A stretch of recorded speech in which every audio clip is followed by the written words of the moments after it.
সিংড়ে পাড়ার ছেলে নরেন যাচ্ছে দক্ষিণেশ্বর। হাটখোলার মোড়ে দুই নাটকে মাতালের সঙ্গে তার দেখা।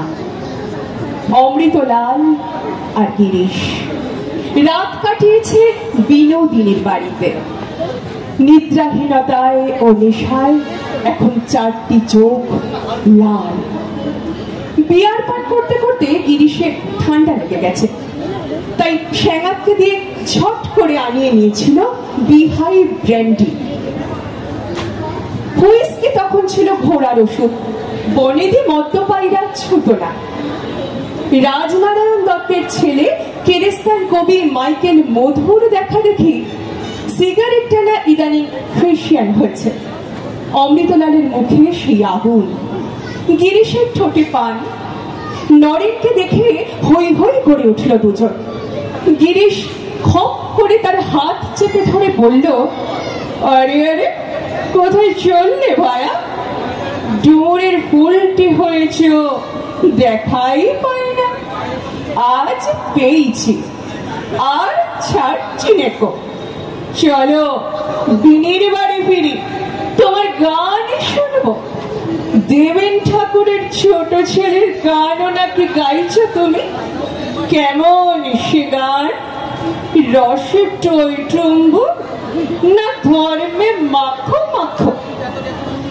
খানিকক্ষণ হাস্য পরিহাসের পর নরেন বলল, হাত ছাড়ো গিরি, যাচ্ছে দক্ষিণেশ্বর, এখন সময় নেই।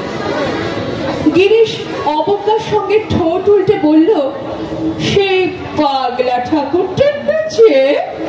সে কি দেয় তোকে? চাকরি দেবে? সংসারে অনটন জ্বালা যন্ত্রণা ঘুচবে? ওসব বুজরুকি ঢের দেখেছি ভায়া, ওসব ছাড়ো। সুসময় অযথা বয়ে যেতে দিও না। নরেন রাগ করে বলল, তুই শালা স্টেজে মেয়ে নাচাস, তুই এসবের কি বুঝবি? গিরিশ প্রমত্ত কণ্ঠে বলল, কি আমি বুঝি না? চৈতন্য দেবের নামে পালা নামাচ্ছি, দেখবি কেমন ফাটাবো। ভক্তির বন্যা বইবে, অডিয়েন্স কান্নার সমুদ্রে ভাসবে। চল মহলা দেখবি, আজই তোকে আমরা চাই। নরেন বলল, তুইও চল দক্ষিণেশ্বর, তোকেও আমরা চাই। গিরিশ নরেনকে টানছে বিনোদিনীর দিকে, মঞ্চের ফুট লাইটের দিকে।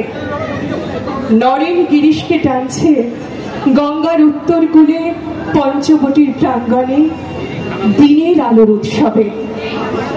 কেউ কারোর হাত ছাড়িয়ে নিচ্ছে না, তবু বিপরীত দিকে সমান টান। হঠাৎ গজিয়ে ওঠা নগর কলকাতা একাগ্র হয়ে দেখছে এই দৃশ্য। একদিকে মোহময় প্রমোদ, অন্যদিকে রসে বসে মুক্তি। একদিকে শিল্প ও আত্মক্ষয়, অন্যদিকে ত্যাগ ও পরার্থপ্রিয়তা। খুবই মৃদু ও অসম্ভব জোরালো এই পারস্পরিক আকর্ষণ। কেউ জিতবে না, কেউ হারবে না। একসময় হ্যাঁচকা টানে এ ওকে বুকে জড়িয়ে ধরবে, এ ওকে বুকে জড়িয়ে ধরবে।